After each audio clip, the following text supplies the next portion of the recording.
தொழுகைக்கு முன்னால் ஒது செய்கிறோம். அது ஒண்ணு சாதாரணப்பட்ட ஒரு இபாதத் என்று நீங்கள் நினைத்து விடக்கூடாது. கைகால்களை கழுகிறோம், அவசர அவசரமாக பள்ளிக்குள் செல்கிறோம் என்றால் இனி இந்த உரைக்கு பிறகு கொஞ்சம் நிதானம் தேவை ஒது செய்யும் போது. காரணம், ஒது என்பது ஒரு மிகப்பெரிய ஒரு நன்மையை பெற்று தருகிற ஒரு காரியம். ரசூலுல்லாஹி ஸல்லல்லாஹு அலைஹி வஸல்லம் அவர்கள் சொன்னார்கள், வீட்டிலே இருந்து ஒது செய்து பள்ளியை நோக்கி அடியெடுத்து வருகிற மனிதனுக்குரிய நன்மை வேறு.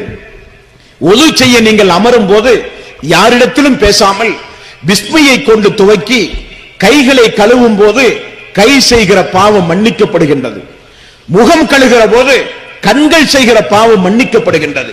கைகளும் கால்களும் உறுப்புகள் எல்லாம் கழுவி முடிக்கிற போது அன்றைக்கு அந்த உறுப்புகள் செய்த பாவங்கள் எல்லாம் மன்னிக்கப்படுகிறது என்றார்கள் ரசூலுல்லாஹி ஸல்லல்லாஹு அலைஹி வஸல்லம்.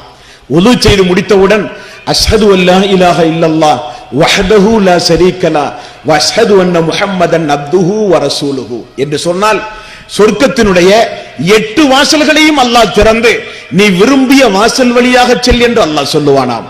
அதுபோக ஒது செய்த பிறகு ஒதுவுக்காக 2 ரக்காத்து தொழுகையை யார் தொழுகிறார்களோ அவர்கள் அன்று பிறந்த பாலகனை போல முற்சென்ற பாவங்கள் எல்லாம் மன்னிக்கப்பட்டது என்றார்கள் நபிகள் நாயகம் ஸல்லல்லாஹு அலைஹி வஸல்லம். வீட்டிலே இருந்து ஒது செய்து பள்ளியை நோக்கி நாம் நடந்து வருகிற போது ஒரு எட்டு எடுத்து வைத்தால் ஒரு பாவம் மன்னிக்கப்படுகிறது. ஒரு எட்டு எடுத்து வைக்கும் போது பதவிகள் உயர்த்தப்படுகிறது, அந்தஸ்துகள் உயர்த்தப்படுகிறது என்றார்கள் ரசூலுல்லாஹி ஸல்லல்லாஹு அலைஹி வஸல்லம். உங்களுக்கு ஒன்றை சொல்லவா? மறுமை நாளில் இந்த உம்மத்தோடு சேர்ந்து நின்று கொண்டு அல்லாஹ்வுடைய நீதிமன்றத்தில் அவருடைய விசாரணையை நீங்கள் சந்திக்க வேண்டுமானால் தொழுகை உங்களிடத்தில் இருந்தாக வேண்டும். அன்பர்களே, தொழுகை உங்களிடத்தில் இருந்தாக வேண்டும். ரசூலுல்லாஹி ஸல்லல்லாஹு அலைஹி வஸல்லம் பக்கீ என்கிற கபரிஸ்தானுக்கு ஒரு நாள், மஸ்ஜித் நபவிக்கு அருகில் இருக்கிற ஒரு மையவாடி கபரிஸ்தான், பக்கீ என்கிற கபரிஸ்தான். அந்த கபரிஸ்தானுக்கு ரசூலுல்லாஹி ஸல்லல்லாஹு அலைஹி வஸல்லம் சென்று அவர்களுக்காக வேண்டி பிரார்த்தனை செய்துவிட்டு திரும்பும் போது சஹாபாக்களை பார்த்து சொன்னார்கள், நான் எனது சகோதரர்களை அந்த நாளிலே நான் அடையாளம் கண்டுகொள்வேன் என்றார்கள், நான் அவர்களை எதிர்பார்க்கிறேன் என்றார்கள். சஹாபாக்கள் சொன்னார்கள், யா ரசூலல்லாஹ், நாங்கள் தானே உங்களுடைய சகோதரர்கள்? அல்ல, நீங்கள் எனது தோழர்கள், நீங்கள் எல்லாம் எனது தோழர்கள். என்னுடைய சகோதரர்கள் யார் தெரியுமா? அவர்கள் 2 கண் கொண்டு என்னை பார்க்காத மக்கள். நம்மை சொல்லுகிறார்கள் ரசூலுல்லாஹி ஸல்லல்லாஹு அலைஹி வஸல்லம்.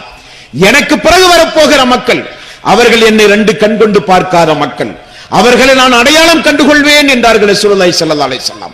நம்மை அடையாளம் கண்டுகொள்வார் அல்லாஹ்வுடைய ரசூல். சஹாபாக்கள் கேட்டார்கள், எப்படி யா ரசூலல்லாஹ்?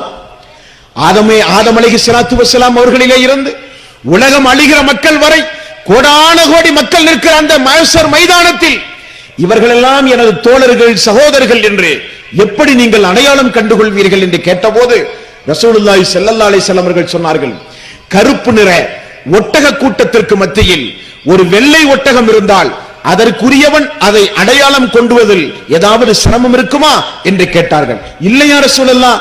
அதே போலத்தான் மனித கூட்டங்கள் மறுமை நாளில் கோடான கோடி மனித கூட்டங்களுக்கு மத்தியில் எனது உம்மத்தை மட்டும் தனியாக நான் அடையாளம் கண்டுகொள்வேன். எனது உம்மத்திற்கு அல்லாஹ் மறுமை நாளில் ஒது செய்கிற காரணத்தினால், தொழுகையை பேணுகிற காரணத்தினால், தொழுகைக்கு முன்னால் செய்யப்படுகிற ஒதுவுடைய காரணத்தினால், ஒது செய்கிற அந்த தண்ணீர் எங்கெல்லாம் படுகிறதோ அங்கெல்லாம் பிரகாசமாக கைகளும் முகங்களும் ஜொலித்துக் கொண்டு மக்கள் நிற்பார்கள்.